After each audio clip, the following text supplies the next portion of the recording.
They barely noticed him. That was the first truth Daniel learned to carry like a second skin. He was the night janitor in one of the tallest towers of the city, the kind of building where the glass walls shone so clean that they became mirrors of the skyline. Executives came and went with their heads full of numbers and their mouths full of orders. Secretaries rushed by, balancing trays of coffee. Security guards stood at their posts, stiff and proud in uniforms. And Daniel? He swept the marble floors. He emptied trash cans lined with confidential drafts and half-eaten sandwiches. He polished the handles of doors that opened into offices worth millions. No one greeted him. No one remembered his name. To them, he was simply the janitor. But what they did not know, what Daniel had spent his life concealing, was that behind the stoop of his back and the silence of his mouth lived a mind sharpened by years of study, failure, and obsession. Daniel had once been a student of law, one of the brightest in his class. He carried inside him a labyrinth of legal codes, precedents, and doctrines. He could quote obscure rulings from memory, dissect contracts with the precision of a surgeon, and unravel clauses so tangled that most professionals would give up. But life had its own cruelty. His mother fell ill, debts devoured what little they had, and Daniel was forced to abandon his career to work menial jobs that kept the electricity on and the medication flowing. So here he was, scrubbing the same spotless lobby every night, while upstairs the powerful played with fortunes. The one who towered above them all was Marcus Albright, the CEO of Albright and Cole, a corporation that negotiated international contracts, so complex they shaped entire markets. Marcus was everything Daniel was not: loud, arrogant, impatient. He loved to remind employees that they were replaceable tools in his machinery of wealth. His words were sharp, his eyes colder than the steel beams that held the tower together. Marcus had no patience for what he considered weakness. He demanded results, and he demanded them fast. If someone hesitated, he humiliated them in front of others. If someone failed, he cast them aside. People feared him more than they respected him. Daniel watched from the shadows. He saw the parade of employees bending under the weight of Marcus's expectations, heard the whispered complaints in the break rooms, smelled the sour sweat of fear whenever Marcus stormed down the corridor. And yet, Marcus's arrogance kept the machine moving until the night it all cracked. It was a Tuesday. Daniel remembered because the building smelled faintly of garlic pasta, leftovers from the executive dinner that night. He was polishing the chrome elevator doors when the sound came, shouting from the 32nd floor. Daniel froze, his rag suspended in midair. The shouting grew louder, angrier, punctuated by the slam of a desk. By midnight, the news had trickled down even to the janitors. A catastrophic problem had landed on Marcus's desk. A contract worth billions, one that would secure the company's expansion into Europe, had arrived in final form from a partner overseas. But the contract was written not only in dense legal English, but also interwoven with passages in an archaic dialect of German, filled with references to century-old laws still valid in certain jurisdictions. Their legal team, despite its expensive degrees, had no clue how to interpret half of it. The deadline? 48 hours. If the deal failed, the company's stock would plummet. Competitors were circling like vultures. Marcus's empire would crack at the edges. And worse, his own reputation, built on the illusion of invincibility, would be shattered. Daniel felt the tension in the air that night, like static before a storm. Secretaries whispered past him with pale faces. Associates stayed late, burying themselves in dictionaries, translation software, and frantic calls to European consultants. None of it worked. The German clauses resisted them, twisting into contradictions they could not resolve. Marcus raged. He yelled until his throat was raw, demanding solutions, threatening to fire half the floor if the problem wasn't solved. His pride would not allow him to admit weakness, but the cracks were showing. Daniel watched silently. He knew those words. He knew those laws. His father, long dead, had been a scholar of European legal history. As a child, Daniel had sat at his side, learning to read those old texts, reciting forgotten statutes like lullabies. Later, in law school, those lessons had blossomed into mastery. While his peers stumbled over translations, Daniel flowed through them with ease. And now, as fate would have it, the knowledge that had once seemed useless burned like a hidden weapon in his chest. But what could he do? He was the janitor. If he spoke, they would laugh. If he stepped forward, Marcus would crush him with ridicule. Still, as he pushed his cart down the silent hallway, Daniel felt the weight of choice pressing on him. He could remain invisible, safe in obscurity, or he could risk humiliation for the chance to be seen. The next night, the crisis had reached fever pitch. Marcus had convened the board. Executives shouted over one another, tempers flared, and papers littered the floor. From the corridor, Daniel could hear every word. "This clause invalidates the agreement," shouted one lawyer. "No, it contradicts itself. If we sign this, we're exposed to lawsuits from 3 governments," another argued. "We'll lose everything," whispered a board member. And then Marcus roared, "Find me someone, anyone, who can solve this, or you'll all be looking for jobs by morning." Daniel's hands trembled around his mop handle. He could feel his pulse in his temples. He stepped closer to the open door. His voice, when it came, was barely a whisper. "I can help." The room froze. Dozens of heads turned. There, in the doorway, stood the janitor, ragged uniform, tired eyes, mop in hand. For a moment, silence crushed the air, and then laughter erupted. Marcus sneered. "You? A janitor? Do you even know what this is about?" Daniel swallowed hard, his throat dry. "I know the language. I know the laws. I can read that contract." More laughter, sharper this time. One executive muttered, "This is insane." Another rolled her eyes. But Marcus's arrogance was desperate now, and desperation breeds strange gambles. He smirked cruelly. "Fine, if you're so confident, janitor, come in. Show us all how brilliant you are. And when you fail, because you will, you'll be cleaning toilets on the street. Not in my building." The board chuckled darkly. They expected entertainment. Daniel stepped into the light of the room. His hands shook, but his eyes burned steady. He sat at the table, the contract placed before him like a battlefield. He began to read aloud. His voice was quiet, but clear. As he moved through the passages, his tone grew stronger. Where the lawyers had stumbled, he glided. He translated the archaic German not just into English, but into legal reasoning so precise that even the most skeptical executive leaned forward. He unraveled contradictions, citing historical cases buried in dusty libraries.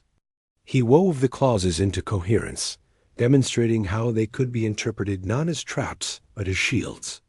The room, once filled with laughter, now hung in stunned silence. When Daniel finished, he placed the final page down with steady hands. "This contract," he said, "is not a trap. It's an opportunity. But only if you negotiate the addendum I've outlined here.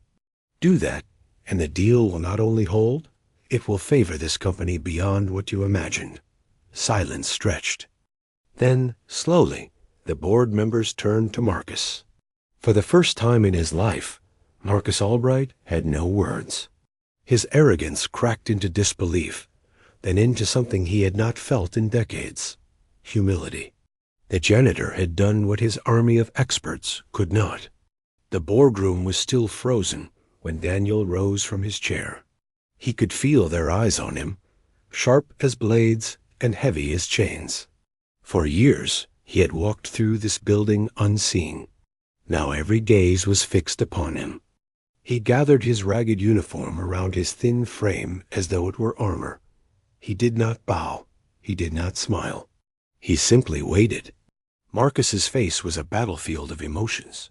Disbelief, pride wounded, rage simmering beneath the surface. For a man who had never admitted weakness, the humiliation was unbearable. His voice finally broke the silence, lower than usual, almost reluctant. "Who are you?" Daniel's answer was simple, steady. "Your janitor, but also a student of law. I left it behind years ago, though it never left me." The words landed like stones dropped into deep water. The ripples spread through the room. Shock, shame, realization. Executives who had mocked him minutes ago now shifted in their seats, unwilling to meet his eyes. One board member cleared her throat.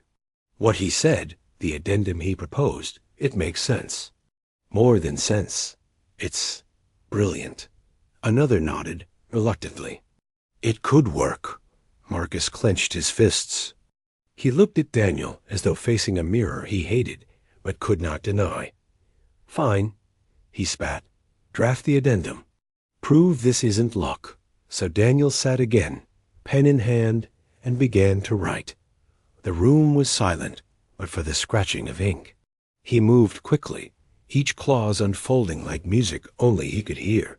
By the time he finished, exhaustion lined his face, but the document in his hand glowed with clarity.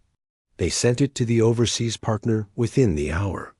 For 2 days, Daniel returned to his night duties, uncertain of what fate awaited him. The company swirled with rumors, the janitor who outshone the lawyers, the ghost who had spoken. Some laughed, dismissing it as a fluke. Others whispered with respect they did not dare show aloud. Then came the reply. The partner accepted the addendum, not reluctantly, but with admiration. The deal was sealed, stronger than before, and Albright and Cole's future was secured. Celebration erupted across the tower. Champagne flowed. Congratulations echoed through the halls. But at the center of it all stood Marcus Albright, silent. His empire had been saved by the man he had mocked. He summoned Daniel to his office. The office was a cathedral of power, glass walls overlooking the city, a desk of polished obsidian, shelves lined with awards. Daniel entered cautiously, mop still in hand. Marcus sat behind the desk, staring at him with eyes stripped of their usual fire. "Sit," Marcus said. Daniel obeyed. There was a long pause, the kind that weighed on the lungs. Then Marcus leaned forward. "You made me look like a fool. In front of my board. In front of myself." Daniel's jaw tightened. "That was never my intention." "No," Marcus admitted. "But it was the truth. And the truth is cruel." He exhaled, the sound more like a sigh than he had ever allowed himself. "You saved this company. You saved me. And for that, I owe you." The words were heavy, reluctant, but real. Marcus opened a drawer and placed an envelope on the desk. "This is a year's salary. For you. Cash. Walk away now, and no one will speak of this again." Daniel looked at the envelope. It would pay his debts, cover his mother's medicine, ease the weight that had crushed him for years. But as he stared at it, something deeper stirred in his chest, a fire that had burned too long in silence. He pushed the envelope back across the desk. "I don't want your hush money. I want recognition. I want to be more than the ghost in your hallways." Marcus's eyes narrowed. "You dare bargain with me?" Daniel held his gaze, unflinching. "You asked who I am. I am the man who saved your empire. I won't vanish back into the shadows. If you respect what I've done, then prove it.